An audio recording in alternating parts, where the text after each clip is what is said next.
On today's ChurchTechCast.com Q&A show, ProPresenter import, mass conversion, and messages in ProPresenter 6.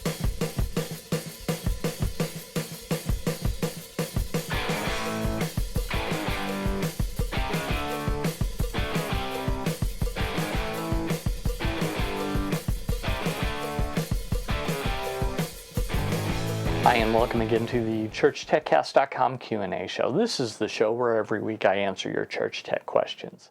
My name is Alan Clifford. I'm your host, and I'd love for you to ask your church tech questions, so just do that below the video.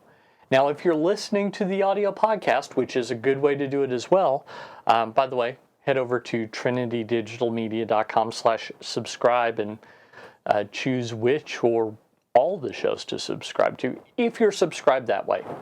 No problem, just head over to trinitydigitalmedia.com/CTCQA, short for Church TechCast, questions and answers. CTCQA, leave your question under one of those shows. That's a great way to do it. Okay, Shonita Lewis on YouTube, who left it under the video, asked, can you take songs from Easy Worship and import them into ProPresenter? The answer is no, not directly. Now, it seems like there was a utility someone cooked up that could do a conversion, and it went through a third party and kind of some craziness, but I think that you could do it that way. The other way is what I'm going to recommend, and that is export them as text files and then import the text into ProPresenter, and that should work fine.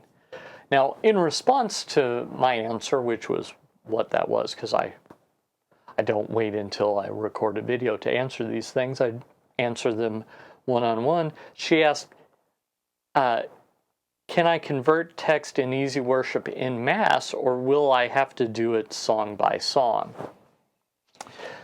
That I don't know. I haven't used Easy Worship since probably 2005, which I think then was Easy Worship 2003. I could be wrong. So since I haven't, I frankly don't remember. But if you're watching this video and you know the answer, or you know an easy way to convert an Easy Worship library to ProPresenter, just leave that comment below the video or over on trinitydigitalmedia.com/CTCQA. Either way, and then I'll get this answer to her.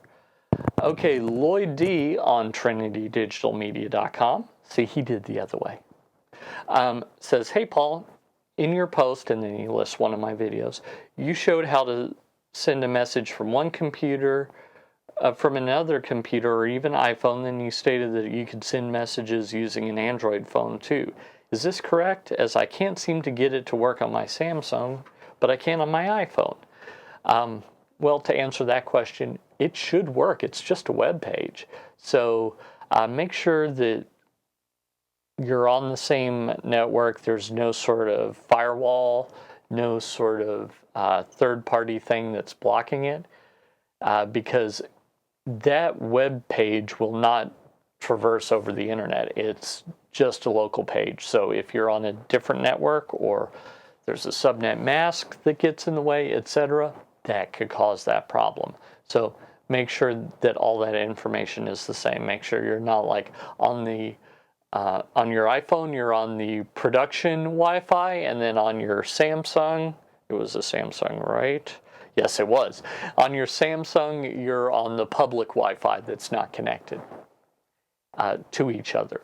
If that's the case, that could cause that problem. So I don't see why it wouldn't work unless there's something inside the Android phone that is like it's like a firewall, or there's a firewall setting in the Mac. I just can't think of a reason why that wouldn't work. So report back. Okay, the other issue we're having is that when we send a message from another computer or iPhone, it only stays up on the ProPresenter computer for about 5 seconds before disappearing.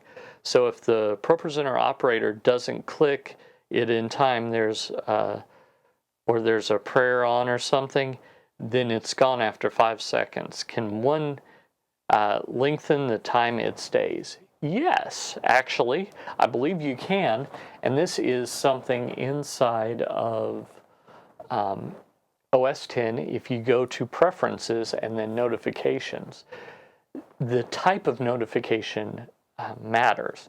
So the default notification for this automatically goes away after 5 seconds. There is another one where you have to click accept or decline or something like that, and that sucker will stay up as long as necessary. So I'd just change it over to that.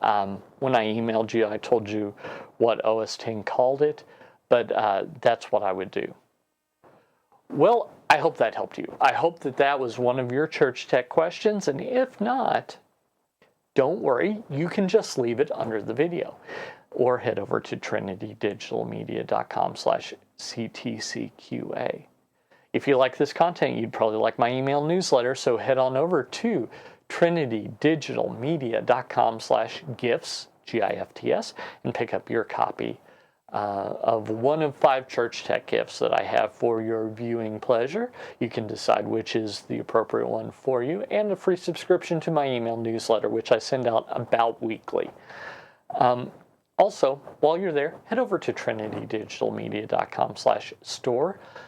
Picking up some of those resources helps support this show, and what's really exciting is you can pick up all of them for much less than they would be individually just by subscribing to Church Tech U.